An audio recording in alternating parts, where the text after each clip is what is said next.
말씀 보면 욥은 자신을 비롯해서 모든 인생을 이렇게 말합니다. 여인에게서 나온 존재다 이렇게 말합니다. 여인에게서 나온 존재는 두 가지 특징을 가지고 있어요. 하나는 생애가 짧다는 것이고요. 또 한 가지는 그 생애 가운데 걱정이 많다는 겁니다. 우리 1절 보세요, 여러분. 여인에게서 태어난 사람은 생애가 짧고 걱정이 가득하며 이렇게 말합니다. 근데 더 큰 문제가 있습니다. 이처럼 인생이 짧고 걱정이 많은데 거기다가 하나님께서 그런 사람들을 인생을 감시하신다는 거예요. 그리고 신문하신다는 건데요. 3절입니다. 이와 같은 자를 주께서 눈여겨보시나이까. 나를 주 앞으로 이끌어서 재판하시나이까. 이렇게 말합니다.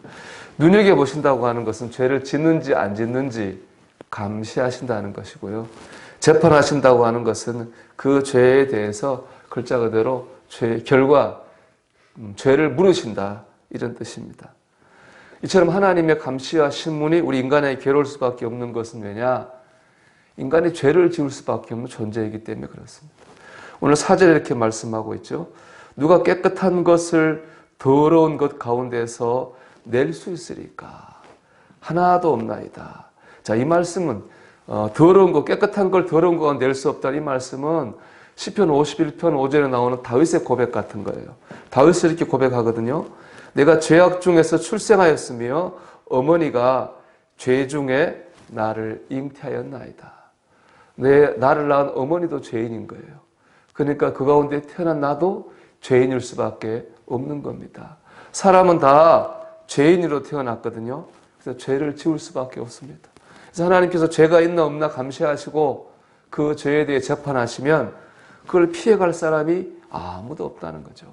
이게 하나님께서 우리 감시하고 신문하실 때 우리가 피해갈 수 없는 이유입니다. 욥은 하나님께 이렇게 말하고 있는 겁니다. 이 모든 것, 우리의 생애가 짧고 걱정이 가득하고 죄가 많은 죄인인 걸 아시면서 하나님 좀 눈 감아 주시면 안 됩니까?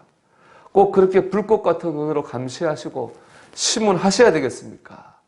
이게 어떻게 보면 하나님께 불평하고 원망하고 저항하고 있는 그런 말 하고 있는 것 같습니다. 근데 어떻게 이게 욥의 말인데 이렇게 말만 놓고 보면 불평과 원망과 저항 같지만 사실 깊이 생각해 보면 욥은 지금 하나님의 은혜와 긍휼을 구하고 있는 겁니다.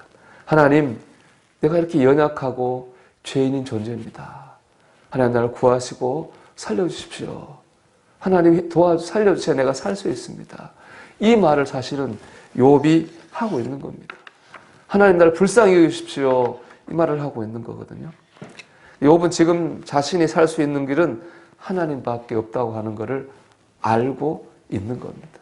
욥의 친구들 왔지만 욥의 문제를 해결하기는커녕 욥의 마음조차도 이해해 주지 못했습니다. 결국 자신의 문제를 아는 분도 하나님이고 해결하시는 분도 하나님이라고 하는 것을 욥이 잘 알고 있습니다. 그래서 지금 욥은 간절하게 하나님을 바라보고 있는 겁니다. 하나님께서 살려주셔야지, 은혜와 긍휼 주셔야지 제가 살 수 있습니다. 이것이 본문에 담긴 욥의 고백입니다. 여러분, 우리의 살 길은 하나님 안에 있습니다. 우리의 고난을 이해하시는 분도 하나님이시고 해결하시는 분도 하나님 있습니다. 그렇기 때문에 우리는 어렵고 힘들수록 더욱더 하나님을 바라보아야 됩니다. 생각해보면 욥의 위대함은 여기 있다고 생각합니다. 그 지독한 고난 가운데서도 때로는 불평과 원망 같아도 욥은 계속 끝까지 하나님을 바라보았습니다. 그랬기 때문에 하나님으로부터 회복과 축복도 경험하게 된 것이죠. 어렵고 힘들수록 하나님을 바라보아야 됩니다. 여러분은 지금, 여러분의 시선은 지금 어디를 향해 있습니까? 하나님입니까? 세상입니까? 아니면 사람입니까? 하나님 바라보셔야 될 줄 믿습니다. 하나님 안에 구원이 있습니다. 위대한 종교개혁자 루터는요, 종종 심각한 우울증을 앓고 있었다고 합니다. 그의 우울증의 정도가 얼마나 심했는지 그는 당시 자신의 상황, 이렇게 극단적인 언어로 표현했습니다. 나는 일주일 이상을 죽음과 지옥의 문 가까이에 있었다. 나의 모든 사지가 떨렸다. 그리스도께서 완전히 나를 버린 것 같았다. 나는 절망과 하나님에 대한 신성 모독적인 감정으로 동요했다. 루터가 하나님을 부정하는 그런 시간도 지냈다는 거죠.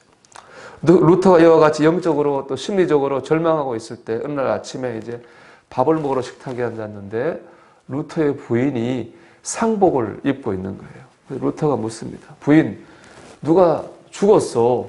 왜 상복을 입고 있죠? 물으니까 부인이 이렇게 대답했습니다. 당신이 요즘 보이고 있는 태도를 보니 하나님이 돌아가신 것 같아서요. 그렇게 얘기했다는 거죠. 하나님 돌아가신 것 같은 상복 입었다는 겁니다.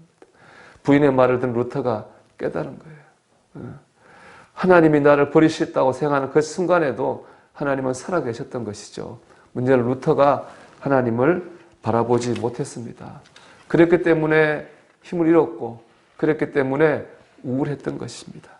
루터는 그 부인의 말을 듣고 깨닫고 힘을 얻어서 종교개혁을 이뤄낼 수가 있었습니다.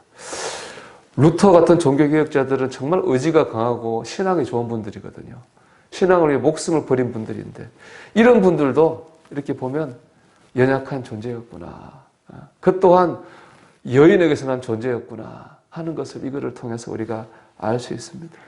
여러분, 우리 모두가 다 여인에게서 난 존재입니다. 그렇기 때문에 우리가 살 길은 하나님을 바라보는 것입니다. 여인에게서 난 존재의 특징을 정리하면 인생이 짧고 걱정이 많고 죄인이라는 겁니다. 그렇기 때문에 네 번째 우리가 살 길은 하나님을 바라보는 것입니다.